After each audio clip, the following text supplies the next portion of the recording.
Bonjour, bonsoir, bienvenue à tous et à toutes. J'espère que vous allez bien. Je suis content de vous retrouver. Et ce soir, aujourd'hui, on parle de la fatigue, on parle du manque d'énergie et cette fatigue ou ce manque d'énergie peut prendre bien des formes. Souvenez-vous que les conseils que je vous donne aujourd'hui ne remplacent pas ceux d'un professionnel de la santé et encore moins un examen ou une évaluation par un professionnel donc de la santé et vous devez adapter les conseils que je vous donne aujourd'hui à votre condition et certains pourraient ne pas convenir. Vous allez aussi trouver plusieurs de mes conseils dans mes livres, notamment mon livre Lève-toi et marche et mon livre aussi Va prendre l'air, le tout dernier, tout sur le pouvoir exceptionnel de la respiration. La fatigue et l'avancée en âge, est-ce que ça a un lien? Est-ce qu'on est plus à risque? Je vous pose la question, tiens, et répondez-moi dans le fil de discussion. Est-ce qu'on est plus à risque de fatigue dans un contexte d'avancée en âge, selon vous? Et c'est une question qui se pose, c'est une question qui m'est souvent posée aussi sur les réseaux sociaux. Est-ce qu'il y a un lien? D'abord, avant toute chose, qu'est-ce que l'avancée en âge? Pour moi, pour qu'on s'entende sur les termes, c'est vraiment le fait de vieillir. Donc, on est tous concernés par l'avancée en âge. Ce n'est pas lié à un groupe spécifique. Vous le savez, l'expression personnes âgées, seniors, aînés, j'ai vraiment de la difficulté avec ça, de former un groupe aussi hétérogène, des personnes qui ont 60 ans jusqu'aux personnes qui ont 98 ans, qui ont des réalités complètement différentes au niveau de leur santé, au niveau des interactions sociales, etc. Pour moi, ça contredit presque la science. Et donc, quand on parle d'avancée en âge, je parle de tout le monde et je ne parle pas non plus de personnes malades. Alors, quand on fête un anniversaire, c'est qu'on fête aussi l'avancée en âge de cette personne-là. Alors, à ma question, est-ce que le fait d'avancer en âge nous prédispose à la fatigue? On peut avoir tendance à dire que oui, l'avancée en âge augmente le risque, pas le disque, mais le risque de fatigue. On peut donc souvent à la question l'avancée en âge augmente-t-elle le risque de fatigue? Souvent, on va répondre oui. Il y a Linda qui répond parfait. Qui répond sûrement en avançant en âge, on ne récupère plus rapidement, donc on est plus fatigué. Il y a Marie qui répond vieillir, c'est aussi le corps qui s'use de différentes manières selon notre vie. Effectivement, l'avancée de différentes manières et selon différentes sphères de notre corps. Nos muscles ne vieillissent pas à la même vitesse que nos os. C'est vrai pour le cerveau, pour notre peau. Donc, il y a différents rythmes de vieillissement dans notre corps. Il y a Joël qui répond à la question l'avancée en âge augmente-t-elle le risque de fatigue? Je dirais que oui, on a plus de risques de fatigue avec l'avancée en âge. Cela dépend aussi de la qualité globale de notre vie. Il y a une étude qui a été faite relativement récemment, en fait, qui répond que non, pas systématiquement. Et c'est intéressant de voir leurs conclusions. En fait, ils ont suivi différents groupes. Laissez-moi vous montrer cette diapo de l'arthrite rhumatoïde. Mais donc, eux, ces chercheurs, ce qu'ils ont démontré, en fait, c'est que la fatigue augmente, que la fatigue, oui, augmente le risque d'insomnie. Mais ce qu'ils ont démontré, c'est que dans un contexte d'avancée en âge, on n'est pas plus fatigué. On n'est pas plus à risque de fatigue, mais vraiment dans un avancé en âge, dans toutes les catégories d'âge. Et ces catégories d'âge étaient assez spécifiques. Alors, on avait un premier groupe qui commençait à 18 ans, un deuxième groupe qui commençait plus ou moins à 30 ans, et un autre groupe qui allait jusqu'à 65 ans. Et on les a suivis pendant 8 ans, et on a remarqué qu'ils n'étaient pas plus fatigué. Alors ça, c'est vraiment intéressant de le noter. Et donc, c'est un peu un mythe de dire qu'on va être plus fatigué, et on parle vraiment de fatigue, on ne parle pas d'insomnie. Et ce qu'ils ont aussi remarqué, c'est que les personnes qui étaient malades ou qui avaient un problème de santé, par exemple d'arthrite rhumatoïde, elle était plus fatiguée, mais ce n'était pas spécifiquement lié à leur âge, mais bien à leur maladie, bien que l'âge soit un facteur de risque de l'arthrite rhumatoïde. Mais lorsqu'on parle de personnes qui ont 60, 70, 80, il y en a plein qui n'ont pas d'arthrite rhumatoïde. Donc, c'était vraiment la maladie qui risquait d'augmenter, qui augmentait en fait le risque de fatigue. On peut penser aussi aux maladies pulmonaires obstructives. Là aussi, on augmentait le risque de fatigue. Et il y avait comme ça d'autres éléments aussi qui pouvaient augmenter le risque de fatigue. Mais ce que les chercheurs ont démontré aussi, c'est que l'insomnie était liée à la fatigue chez les personnes plus âgées. Alors, la perturbation du cycle du sommeil en vieillissant, elle est bien réelle. Alors, notre sommeil, notre cycle, on va le voir dans quelques instants, notre cycle durant notre sommeil change. Le sommeil est plus fragmenté. L'architecture du sommeil va changer. Ça, c'est lié à l'âge.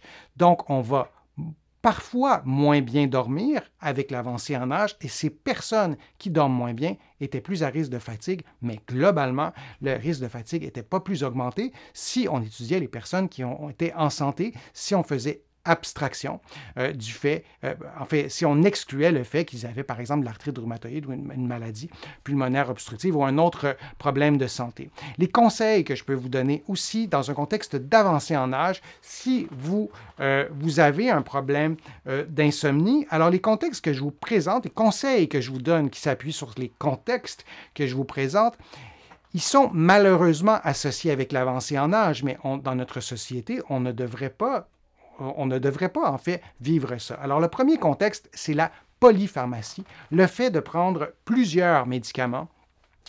Ça augmente le risque de fatigue et aussi d'insomnie. Il y a des effets indésirables, il y a des effets croisés entre médicaments qui peuvent déclencher de la fatigue. Donc le fait de prendre plusieurs médicaments. Il y a aussi la surmédicalisation. Parfois, on est suivi par toute une équipe de professionnels de la santé et quand on fait le ménage, comme on dit au Québec, on se rend compte qu'il y a peut-être des interventions qui ne sont pas essentielles, qui ne sont pas même utiles et qui sont parfois même contre-productives.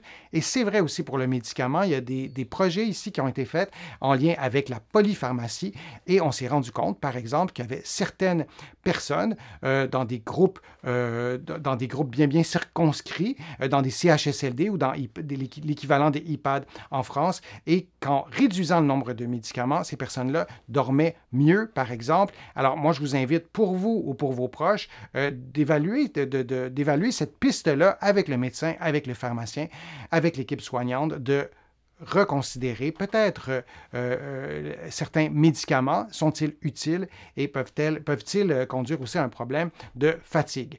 Un autre élément, comme je vous le disais, c'est l'insomnie.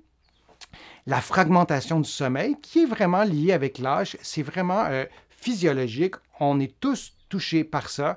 On risque beaucoup plus de se réveiller une fois ou deux ou trois durant la nuit ou quatre lorsqu'on a 95 ans que lorsqu'on a 35 ans. C'est physiologique, entre autres, et aussi pour d'autres raisons. Alors, cette fragmentation du sommeil peut, dans certains cas, perturber le sommeil, mais de savoir que la fragmentation du sommeil, elle est normale, ça peut être quelque chose aussi qui nous aide. Une autre démonstration de la fragmentation du sommeil, hein, il y a le sommeil léger, le sommeil profond. Alors, ça peut être perturbé avec l'avancée en âge à partir de 50 ans, pardon. On va voir ces différences-là. Alors, c'était l'étude que je vous parlais tout à l'heure. Alors, on a remarqué que la fatigue diminuerait sur 8 ans dans tous les groupes d'âge qui ont été étudiés dans cette étude-là. Les problèmes de sommeil augmentaient, donc il y avait plus de gens qui dormaient moins bien, mais ces personnes-là n'étaient pas plus fatiguées avec l'avancée en âge et le sommeil non réparateur diminuait au fil des 8 ans. Nos activités changent aussi avec l'avancée en âge. Donc, le week-end, nos activités le week-end étaient différentes et donc on ne dormait pas nécessairement facilement. Je vais aller un peu plus vite sur ces diapos-là et je veux vous parler de quelques clés pour si on a un problème de fatigue ou un problème d'insomnie ou les deux liés à l'avancée en âge, l'activité physique, faire du sport, ça reste quelque chose de fondamental. Vos muscles participent à votre équilibre métabolique et idéalement, de faire vos exercices, de vos sports, vos activités physiques, de les faire à l'extérieur en vous exposant à la lumière. Ça aura vraiment des bienfaits immenses. Alors, on a l'activité physique. Comme je vous le disais, on a aussi le sommeil. Si vous êtes fatigué, de prendre soin de votre sommeil. Vous allez trouver sur ma chaîne plusieurs conseils pour mieux dormir. On a aussi l'alimentation, de prendre soin de votre alimentation, de vous hydrater, d'avoir aussi une stimulation cognitive, une vie sociale. Lorsqu'on a une vie sociale, lorsqu'on est stimulé cognitivement, par exemple, il y a des jeux de table qui peuvent nous stimuler cognitivement si on pense aux personnes qui sont très âgées, qui sont peut-être à mobilité réduite dans certains contextes. Ça peut être une façon aussi d'être stimulé. L'ordinateur, il y a des choses qu'on fait qui sont interactives sur l'ordinateur.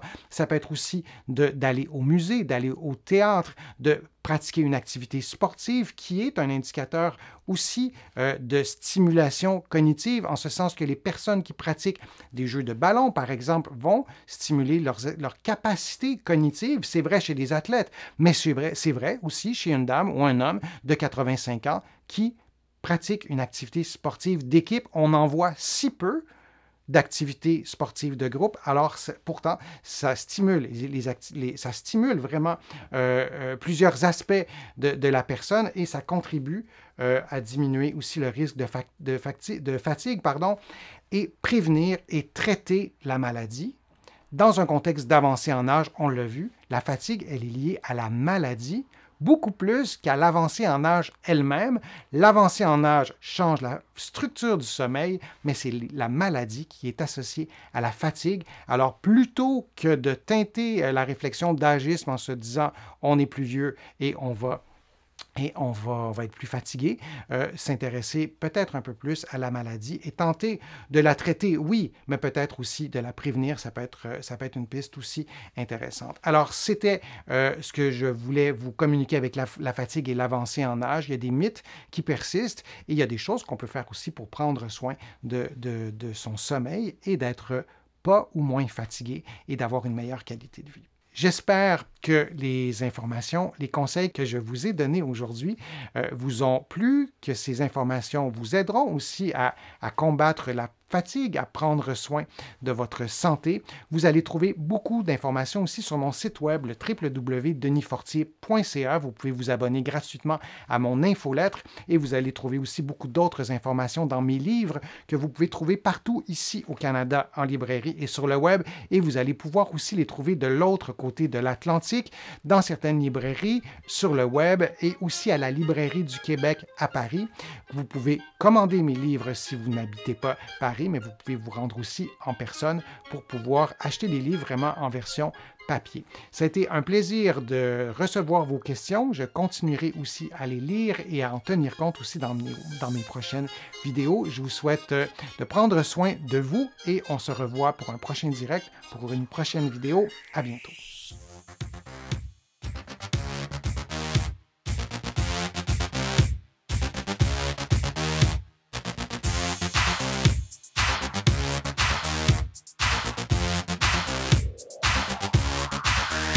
Shh.